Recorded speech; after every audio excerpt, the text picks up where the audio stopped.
Ndakatarisa kudenga mtsotsi pamatama ose kwandinawo vazukuru kaari kundiremera kana kutaura hazvikundityisa. It's unbelievable.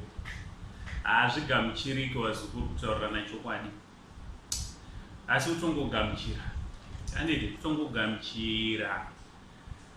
Right, tawirwawo negore vazukuru dema ratifukidzira munyika yedu yeZimbabwe.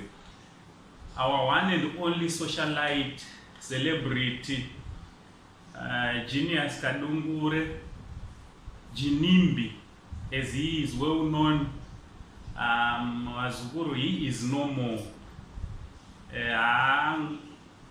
Mwari vasvika pavanoita zvavainoda, akatisiya usiku hwapfuura netsaona wazukuru. Iri nhau dziri kutondi it's unbelievable. Handisati ndazvibhilivha kunyange nanhasi, asi kutongozvigamuchira nekuti ndozviripo wazukuru.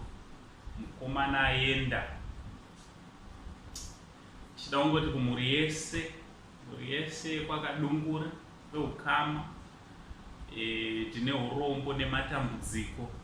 Tichida kuti zvakare kune shamwari dzaGinimbi vanga vachifara naye vachitamba naye, tine urombo nematambudziko. I know your world will never be the same again. Our world without him will never be the same again. Tine urombo mhuri yeZimbabwe to announce that Genius Kadungure, he is no more. Akaita tsaona usiku hwapfuura, akasvika paakashayika. Hey, it's still a shock.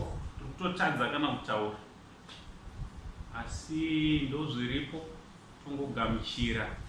Ndodzandangondingoigire vazukuru dzisiri kufadza zvachese.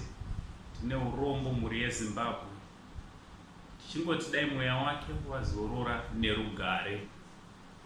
From Uncle Saint neSaint TV tichiti our condolences to the Ginimbi family. Tine urombo, mweya wakoma Genius Kadungure uzorore norugare muzukuru wangu. Tichiti much love